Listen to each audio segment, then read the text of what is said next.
স্বাগত দীপ্ত সংবাদের সাথে আছে আমি কাজী আসিফুজ্জামান।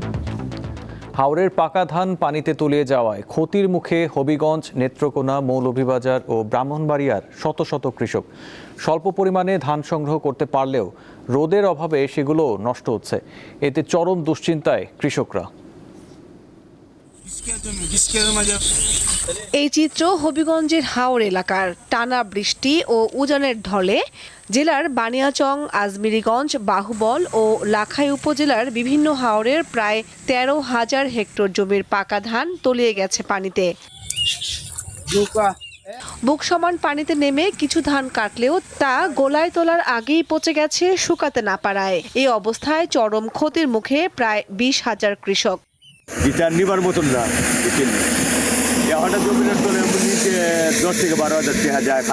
কামলা ভাই না বাই বাতি যা লুইয়া ধান ফান আনতেছি, এই অবস্থা। ১,০০০টা রুজ দিল, মানুষ যাইতো না। যা করছে বলতে পানি তলে গেছে, ধান আনে তো ব্যস্ত পাই না। ৪০০ টাকা মন করে, ৪৫০ টাকা ধানের মন। ১২ কেজি মন ছিল, মন ওই ফসলে হারছি, আটটা সব তলে ধান ব্যস্ত আছে, ফসল নাই, খেতে নেই না। আটকার ফানের তলে কাছে আনবি না, ওদের যা কাটতে তুই আনতে পারি না, বুঝলি? সব ফানি আন্দা হাত। মৌলভীবাজারের কাওয়া দিঘির হাওরে পানি না কমায় বাড়ছে কৃষকের হতাশা। অতিবৃষ্টি ও পাহাড়ি ঢলে প্লাবিত হয়েছে জেলার প্রায় ২,৪৪২ হেক্টর জমির ফসল। ক্ষতিগ্রস্ত হয়েছেন কমপক্ষে ১৮,০০০ কৃষক।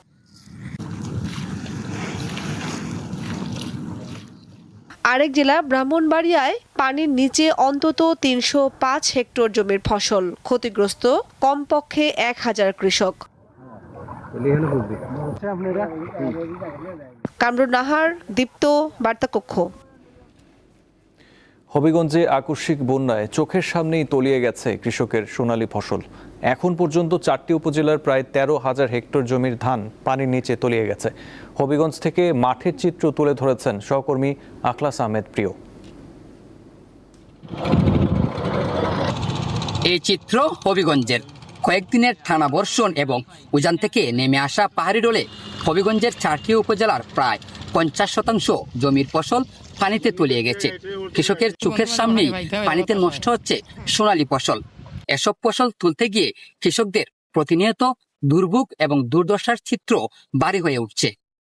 তার হয়তো খুব কষ্ট হইতেছে, আমরা ফলাটা সব বুঝে গেছে, আমরা যে যা কিছু আছে এখন তো খুব মর্মান্তিক অবস্থা। তারপরে তো অবস্থা সিরিয়াস, সব বেচা হচ্ছে। ধান চাষ করে সবই লস। আমাদের ১০ কেজি জমি থাকে, প্রায় মনে করো ২ কেজি জমি মতো তুলতে পারতেছি। ধান জমিগুলো পানির তলে গেছে, কিন্তু আমরা নৌকা দিয়ে এখন আগে আড়ি বাঁধতাম, এখন বাই সরা তুললেও কোনো সুযোগ নাই। জেলায় সরকারি মূল্যে ধান চাল সংগ্রহের কার্যক্রম শুরু হয়েছে। এখন পর্যন্ত ক্ষতিগ্রস্ত ৩১,০০০ কৃষক কৃষি অফিসে আবেদন করেছেন। তবে প্রকৃত কৃষকদের কাছ থেকে ধান সংগ্রহের দাবি জানিয়েছেন কৃষকেরা।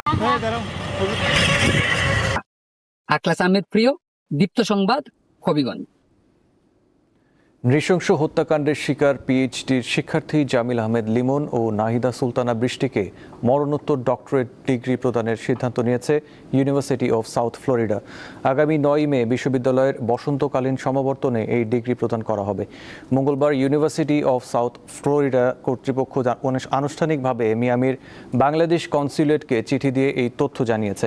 কনস্যুলেটের একজন প্রতিনিধিকে উপস্থিত থেকে নিহত ২ পরিবারের পক্ষে সম্মাননা গ্রহণ করার জন্য অনুরোধ করেছে বিশ্ববিদ্যালয় কর্তৃপক্ষ। যুক্তরাষ্ট্রের ইউনিভার্সিটি অফ সাউথ ফ্লোরিডার অধ্যয়নরত ২ বাংলাদেশি শিক্ষার্থী লিমন ও বৃষ্টি গত ১৬ এপ্রিল নিখোঁজ হন। পরে তাদের মরদেহ উদ্ধার করা হয়। এই ঘটনায় লিমনের রুমমেট যুক্তরাষ্ট্রের নাগরিক হিশাম আবু খরবিয়াকে গ্রেপ্তার করে পুলিশ। জানা গেছে, স্থানীয় সময় বুধবার দুপুরে টাম্পায় নাহিদা সুলতানা বৃষ্টির প্রথম জানাজার আয়োজন করা হয়েছে। ৭ই মে বৃষ্টির মরদেহ ঢাকায় পাঠানো হবে। দুবাই হয়ে মরদেহ ঢাকায় পৌঁছাবে ৯ মে সকাল ৯:৩০টার দিকে। লিমনের মরদেহ আগেই দেশে পৌঁছেছে।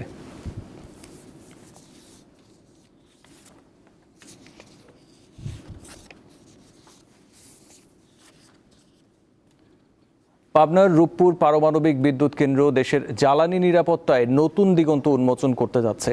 তবে বিশালী কর্মযজ্ঞের সমান্তরালে জনমনে ঘুরপাক খাচ্ছে নিরাপত্তা আর ঝুঁকির প্রশ্ন। কী ধরনের কারিগরি বা পরিবেশগত ঝুঁকি থাকতে পারে এই প্রকল্পে? আন্তর্জাতিক মানদণ্ডই বা কতটা মানা হচ্ছে? এই মেগা প্রকল্প নিয়ে ধারাবাহিক প্রতিবেদনের দেখুন শেষ পর্ব।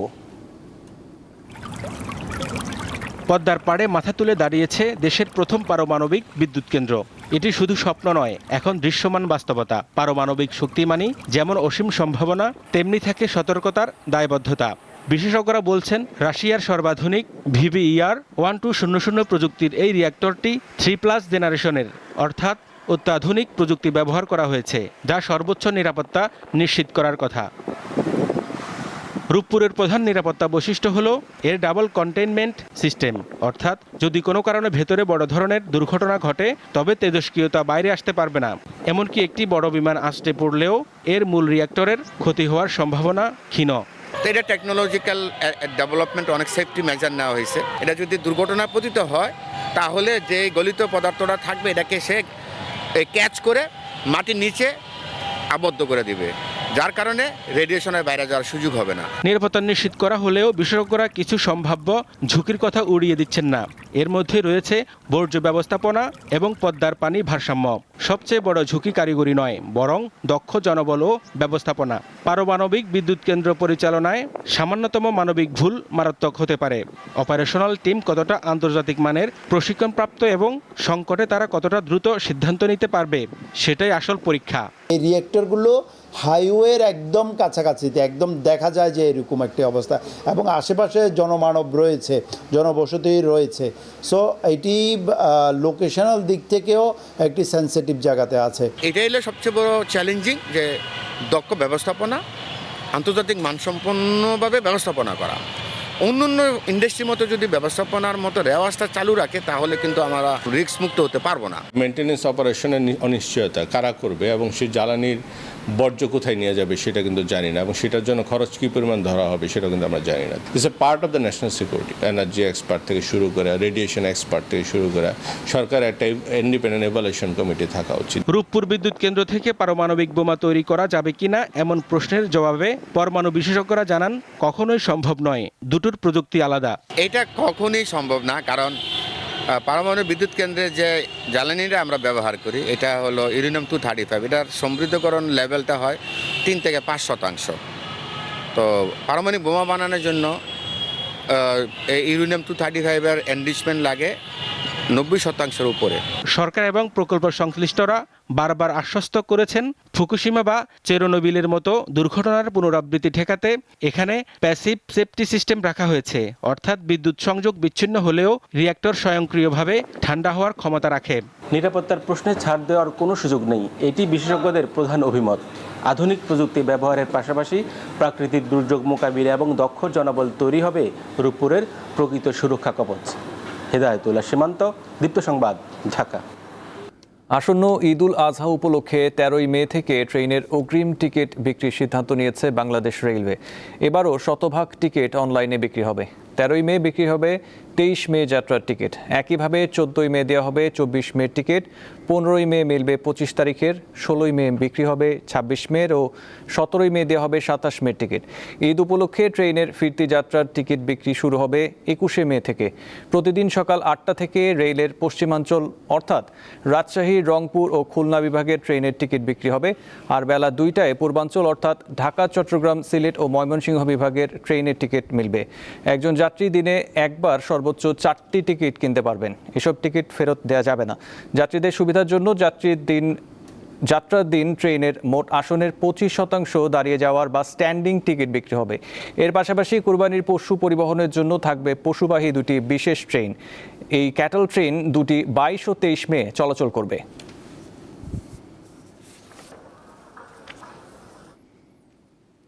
গাইবান্ধায় লোডশেডিংয়ের কারণে করাত কলগুলোতে ব্যাহত হচ্ছে উৎপাদন। প্রভাব পড়ছে কারখানা শ্রমিকদের জীবন জীবিকার উপর। বিপাকে এই শিল্পের সাথে জড়িতরা। দ্রুত এই সমস্যার সমাধান চান তারা।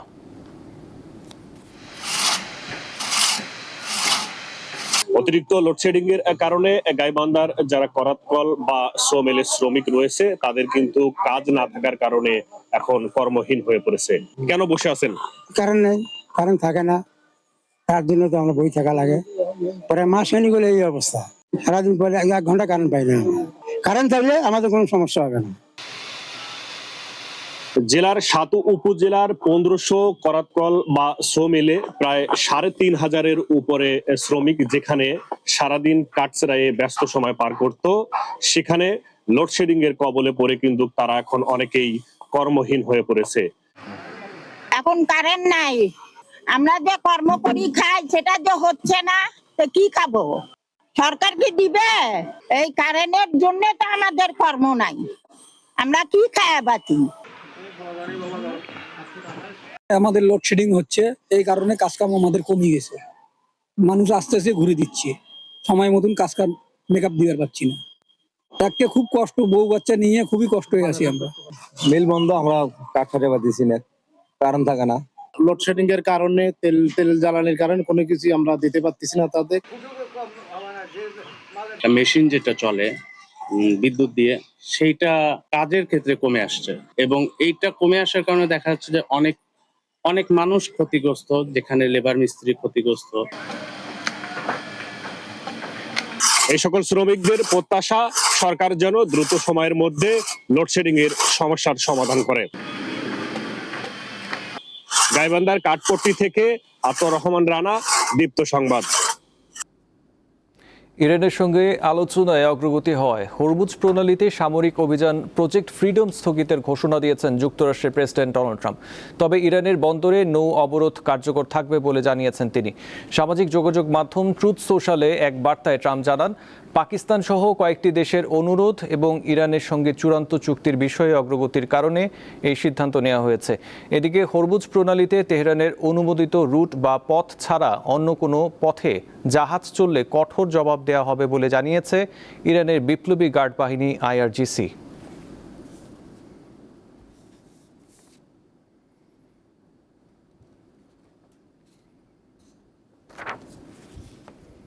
ভারতের পশ্চিমবঙ্গের নতুন মুখ্যমন্ত্রী কে হবেন তা নির্ধারণ করতে এবার রাজ্যটিতে সফরে আসছেন কেন্দ্রীয় স্বরাষ্ট্রমন্ত্রী অমিত শাহ।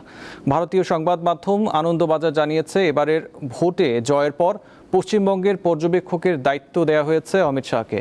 সহ পর্যবেক্ষক হয়েছেন ওড়িশার মুখ্যমন্ত্রী মোহন চরণ মাঝি। নির্বাচনে জয়ীদের সাথে বৈঠক করবেন তারা। সেখানেই নির্ধারণ হবে পশ্চিমবঙ্গের মুখ্যমন্ত্রী কে হবেন।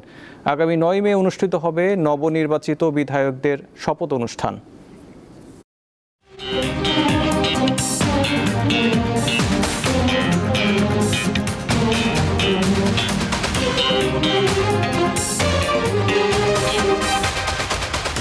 বিএসজি মিডিয়া কাপ ফুটবল টুর্নামেন্টের সেমিফাইনালে উঠেছে দীপ্ত টিভি। সকালে শেষ 8-এর লড়াইয়ে স্টার নিউজকে টাই ব্রেকারে 3-1 ব্যবধানে হারায় দীপ্ত টিভি। বাফুফের আর্টিফিশিয়াল টার্ফে খেলার নির্ধারিত সময়ে ছিল গোলশূন্য ড্র, আর টাই ব্রেকারে জয় নিশ্চিত করে দীপ্ত টিভি। টুর্নামেন্টের উদ্বোধনী ম্যাচে সমকালকে 1-0 গোলে আর রাউন্ড অফ 16-এর ম্যাচে RTVর বিপক্ষে জয় পায় দীপ্ত টিভি।